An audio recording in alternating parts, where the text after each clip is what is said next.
All right, ISDC Grand National Series, User Duel joined your 2 channel. from We have Daytona. 2 minutes till grid, right?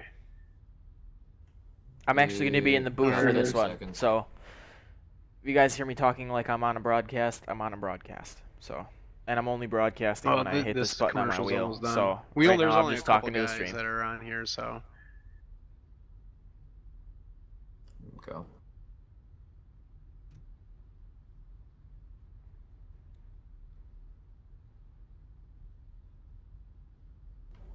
Let me know when we're live.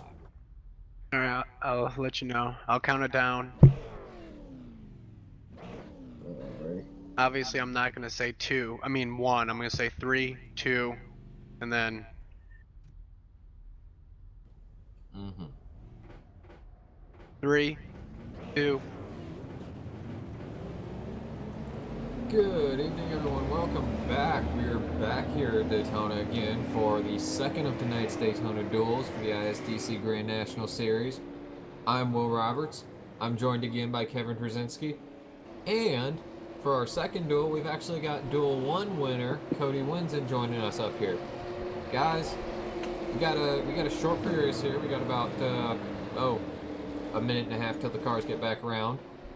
What are your thoughts leading into the second duel here?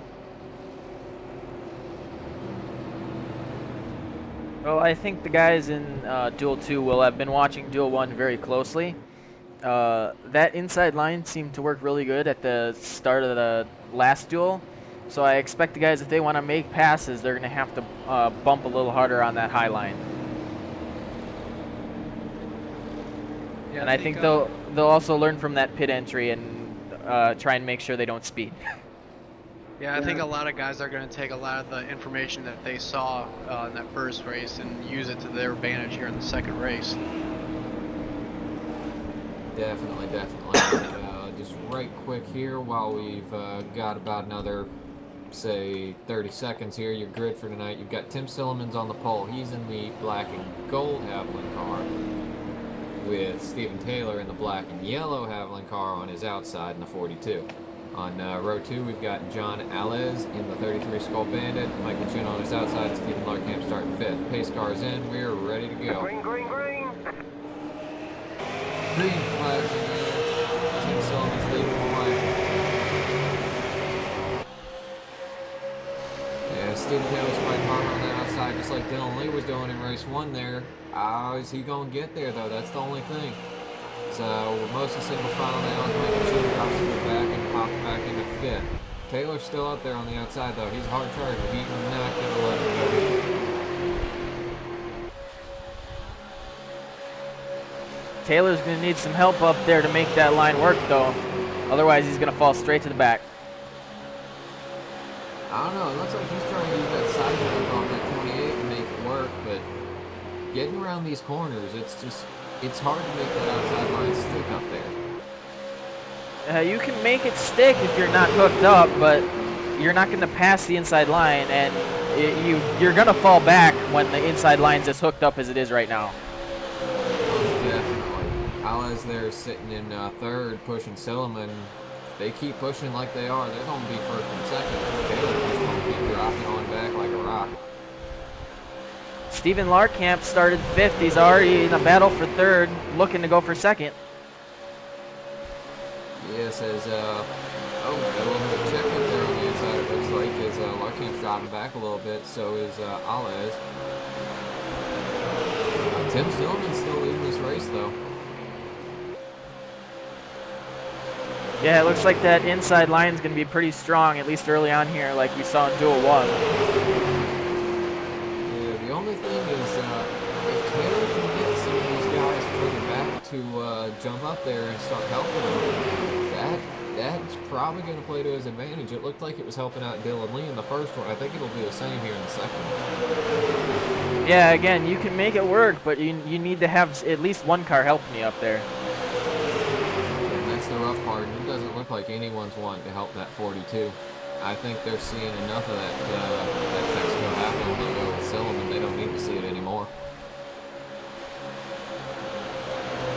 Yeah, I don't think he's going to get any help on that high line, at least until after the pit stops. I think everyone kind of just wants to run single file right now and get to the pit stops at least. Looks like Steven Larkamp had a little bit of a bobble flat a little bit, just trying to stay tucked in there behind the 33. As Steven Taylor got ducks on the inside, he's going to sit in third spot, looks like.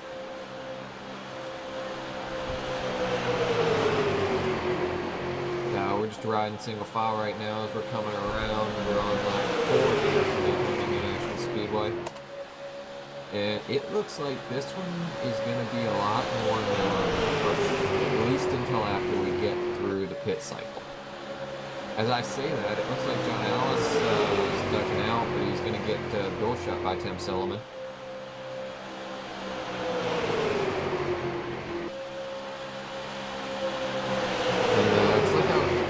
Talking in the first one, it's looking like this pit window is going to be about lap 10 to lap 16, but I was really surprised there by Johnny Martin making up all the way to lap 19 on his on the gas that he started the race with. Do you think anyone's going to stretch it like that? They could, but I think when one car pits, the rest of the field is going to be forced to come down, or else you're just going to lose a lot of time without the draft on older tires. For sure, and not to really stretch too much, but I gotta ask for the sake of just trying to figure out what these guys are going to do in this one. What was the tire call in that first group? I went with 2 tires. I think everyone else went with 4 because their stops were a little bit longer than mine.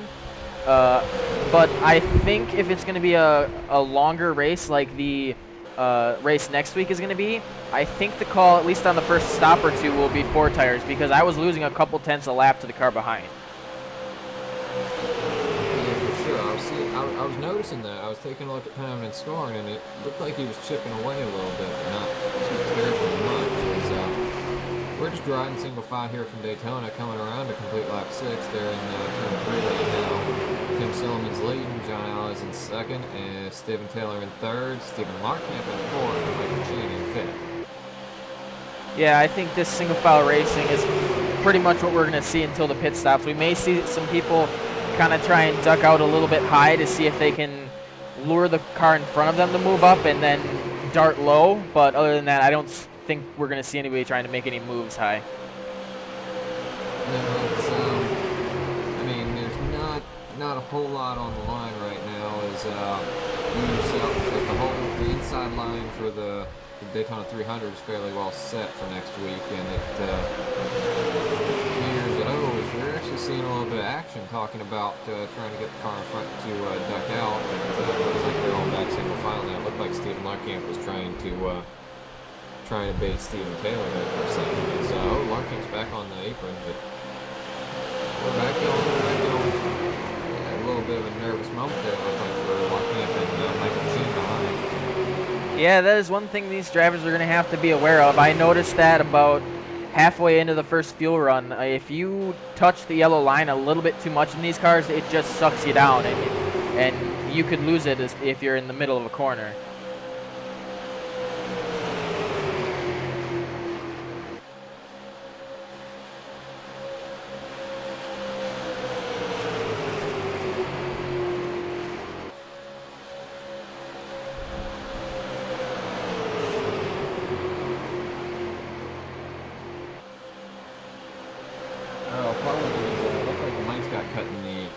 Broadcast booth here for a second. We're back though, as we're coming up to complete lap 8 now. Tim Silliman's leading. John Allen is still in second. Steven Taylor in third. Steven Larkamp in fourth, and Michael Chin in fifth.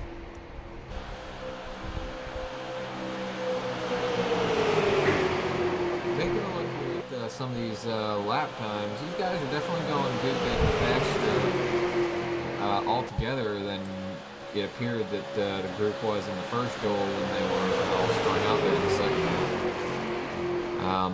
Probably about 3 or 4 tenths, it looks like. The draft with these cars is not nearly as pronounced as it is with some of the further up NASCAR division stock cars, the Sprint Cup car. Well, I'm sorry, the Monster Cup car. The Men Cup. We'll call it the Men Cup. After all that stuff that was happening in DC, I don't know if I'd say that. We'll just call them Monster Cup cars for now. How's that?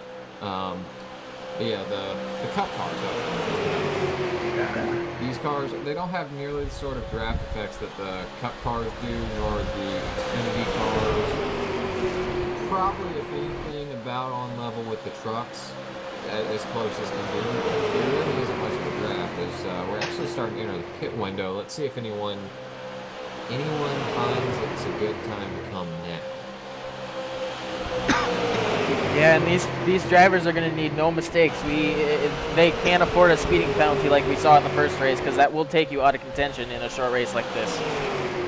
Definitely, and with the background of these guys, two of these guys are decidedly open wheel racers. Stephen Larkamp is a Formula champion.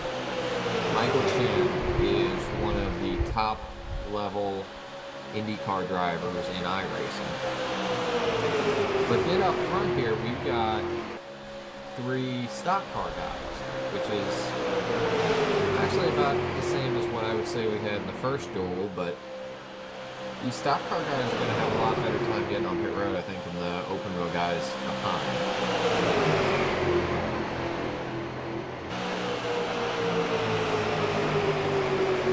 Yeah, the open wheel guys are going to have to start slowing down what feels like an eternity earlier than they feel they have to. Yeah, because, take a line maybe inspired by the 34 car in the last race, Days of Thunder. About the difference between these stock cars that we're running tonight and the Indy cars that we run on Monday nights and Stephen Larkamp and Michael Chen run a lot more regularly. Is with the Indy cars, you've got about half the weight with twice as much tire. Whereas tonight, you've got about double the weight with half as much tire. And when you're trying to slow that basically chunk of lead down with nothing touching the pavement, it's tricky. And you gotta allow for a lot more space for that. Yeah, I remember the first Daytona 500 I ever did on iRacing. It was the first super speedway race I had to do a pit stop in, and I hit the brakes too hard coming in and just spun it. So you have to be very careful with the brakes too. You can't just mash it to try and get it to stop quicker, because the car will get unstable on you. Definitely, and that was a little bit of what looked like occurred with Dylan Lee in the first duel there when he was coming down pit road. As still pit stops, we're coming around to a complete lap 14 with Tim Silverman still out front. But yeah, you lock up those tires, and for one, you're not really going to stop, and you're just going to keep going, and eventually you're going to end up probably with a speeding penalty. And if you're even more unlucky, you're going to end up spun out, possibly back on the track, and really in a place you don't want to be. Yeah, I don't know how much longer these guys are going to go, but even if 2 cars come down pit road, it's going to force the hand of the rest of the field. Oh, definitely. And, well, some of these guys a little further back, I think are going to be able to go a little further than Silliman will up at first. If I was able to pick anything out of that first duel, it's that the draft is really good for that gas mileage. It looked like Johnny Martin probably was able to make an extra 2 or 3 laps on everybody else just because he was riding in the back. Well, based on the fuel mileage I was getting, I felt like I could make it to lap 17 or 18. But once they all ducked in behind me and weren't trying to fight me anymore, that's when I kind of figured that they were going to come in and pit, because nobody gave me any information on when they were going to pit, so I had to kind of guess, or else I was going to lose a whole lot of time. And luckily I guessed right. Yes, as we're coming around now, this is lap 15 complete. We're inside 10 to go now, but these guys, they're still going to have to make a stop at some point. I think they're going to come down all at once. I don't think you're going to have, you know, a single car off on the track. I think they're all going to come down on pit road at the same time. More than likely, I would say you're probably right, because they've just been riding single file now for about the last 2/5 of this race. 42 is spinning this time, 42. And it looks like we just got a little bit of scanner traffic there. I think I heard him saying Steven Taylor's going to be in this time, and I would be willing to bet quite a few others are too. As no, Taylor's going to duck down, and it's just going to be him by his lonesome.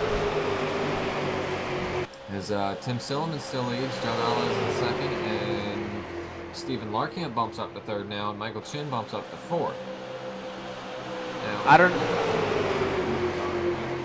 I don't know what the gas mileage is on these cars right now, but I would run these tanks as far as I could run them right now, because then you'll build a little bit of a gap on Steven Taylor when he comes out, because he won't have the draft when he comes out. Yeah, that'll be quite something to note. As the field's coming down now, they're about to get up out of 4, and Steven Taylor is just entering turn 1. Now let's see, is anyone else coming this time? No. This could be catastrophic for Steven Taylor's race. It'll also depend, though. There's a good and a bad to this, because if something happened, if all these other cars all come down at the same time, which it's looking like that's what they're going to have to do. If something happens when they all come down, all 4 of them, Steven Taylor might just be in perfect position to win this race, and it's entirely possible something happens here. 20. Yeah, that is a good point, Will. When you got multiple cars trying to come down the pit road on the same lap here at Daytona, it can cause some issues. So yellow is not out of the question here. One more standard traffic, and it looks like, we got some wheels locking up here. Oh, John Olive looks like missed the cone. I think that'll be a penalty, and I'm not sure. I wouldn't be able to get a good look if Tim Silliman was able to get it woed down in time. I think Stephen Larkamp, actually the guy that we were saying was probably going to have the trickiest times, the one that got it woed down the best. Now, I just had a look back, Will. Tim Silliman was at 66 as he entered, so he may have a speeding penalty. That's going to be very tricky. No, it looks like he will not, as he's going to be the first off pit road as Stephen Larkamp. It looks like they're racing coming off the pit lane. As Steven Taylor is actually coming around, as everybody's coming off the apron. Stephen Taylor's coming around in turn 2 as Michael Chin, current leader, is now on pit road. See where he can slot in all this. Tim Silliman's now back in the lead. John Olive is still in second. Actually, it looks like they're coming off pit road in the exact same order that they were in about 4 laps ago. All just kind of depending on where the 28 comes off, as see, the leaders now are coming. They're just passing pit road entrance. That early pit stop, I think, actually benefited Steven Taylor. He got by Stephen Larkamp. Actually, it looks like Michael Chin. We'll see how much draft he's going to lose here, or how much speed he's going to be off on Tim Silliman, but he might just be in the perfect position here. Yeah, this could end up being a much more exciting finish than the first duel. Maybe I spoke too soon, although it definitely... a little bit of a moment it looked like there for Alez and Silliman, but it looks like that move will benefit Chin, as he's now bumped from 5th up to 3rd on this pit stop. Yeah, and if Larkamp and Taylor want a chance at this race, Taylor's going to have to slow up a little bit and pick up Larkamp, and they're going to have to try and bump their way back up. As a matter of fact, it looks like that's exactly what they were doing.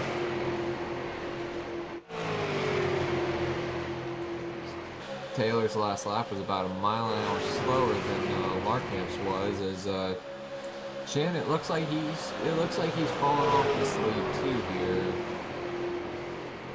I think it might be coming down to Alez and Silliman just down to the end of this race, because I just don't think I think Chen's losing the draft. I don't think he's going to be able to get back up there.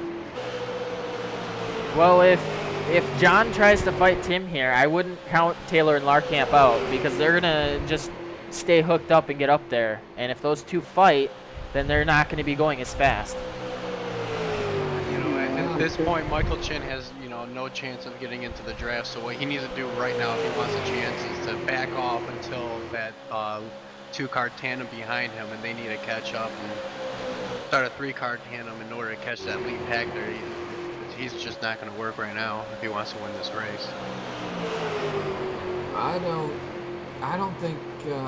think backing up to that last tandem back there is really going to work, because they're far enough off on it. But even if these front two do start battling, like it actually looks like they are right now, as we're coming up on, is it 3 to go here at the line.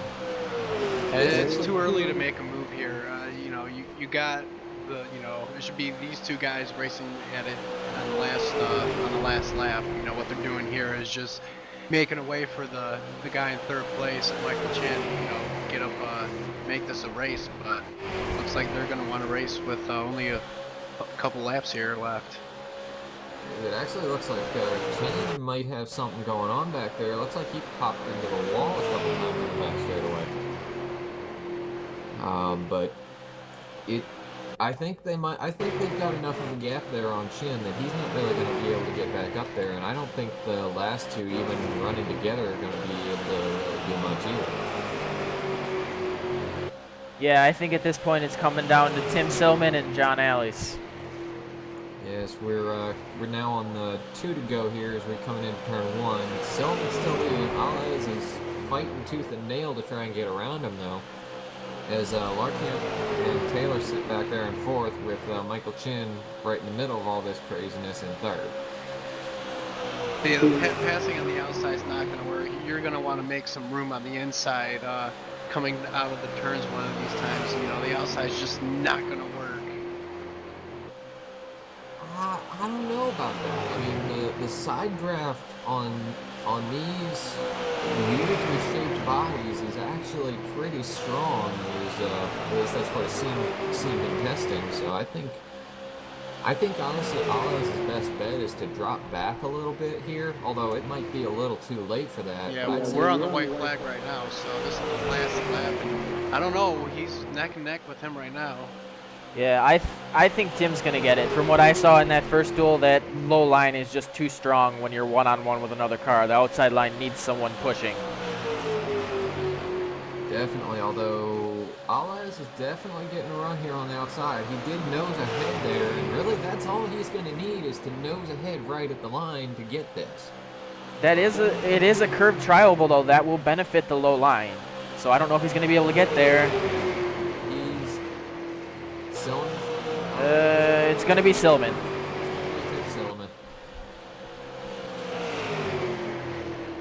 Nice push at the end, Steven. And it actually looks, Yeah, I missed this, but it looks like Stephen Larkamp's going to finish third, Stephen Taylor's going to be fourth, and Good win, Michael Tim. Chen's back in fifth. Thank you.